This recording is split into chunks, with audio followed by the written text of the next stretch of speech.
एक व्यक्ति कह रहा था हमसे, महाराज जी जिसके यहाँ पहले दिन आहार होते हैं, बड़े आचार्य के आहार होते हैं, उपाध्याय के आहार होते हैं, तो शंकर नायक होता है, उसके पहले दिन जिसके आहार होते हैं उसकी प्रतिष्ठा बढ़ जाती है। मैंने कहा भैया ये तुम्हारी भ्रांति है। क्या है? तुम्हारी भ्रांति है।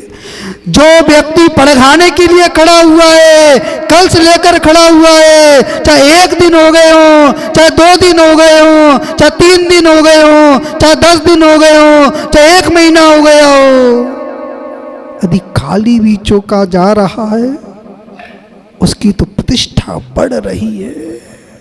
उसकी प्रतिष्ठा बढ़ रही, कम नहीं हो रही है, उसकी तो प्रतिष्ठा बढ़ रही है। जो पड़गान के लिए खड़े नहीं होते हैं, जो पड़गान नहीं करते हैं, जो आहार दान नहीं करते, उनकी प्रतिष्ठा गिर रही है। और जो पड़गान के लिए खड़ा हो गया, और चाहे मुनिराज पड़ गए या नहीं पड़ गए, चाहे पहला दिन हो चाहे दूसरा दिन, उसकी तो प्रतिष्ठा बढ़ी हुई है, उसकी प्रतिष्ठा कम नहीं हुई है। कमल भैया इस बात को अच्छे से समझ लेना, बहुत अच्छे से समझ लेना।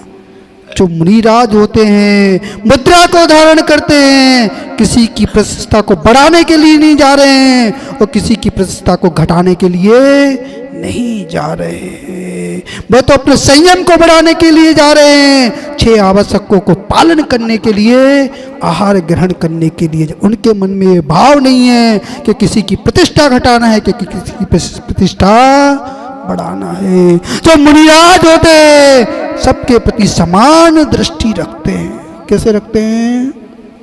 समान दृष्टि रखते हैं। इस विषय को बहुत अच्छे से समझ लेना।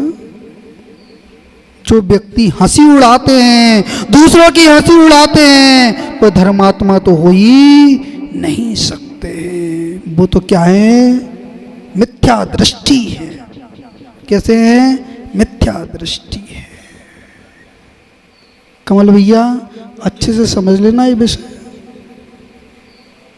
किसी की हंसी नहीं उड़ाना चाहिए। वो पुण्य तो है, वो जीव का पुण्य तो है। भरत चक्रवर्ती प्रतिदिन खड़ा होता था, पड़गान के लिए खड़ा होता था, चाहे पात्र मिले या नहीं मिले। जिस दिन पात्र नहीं मिले तो क्या प्रतिष्ठा घट जाती थी? प्रतिष्ठा घट नहीं जाती थी, पुण्य की बाढ़ आती थी। क्या आती थी? पुण्य की बाढ़ आती।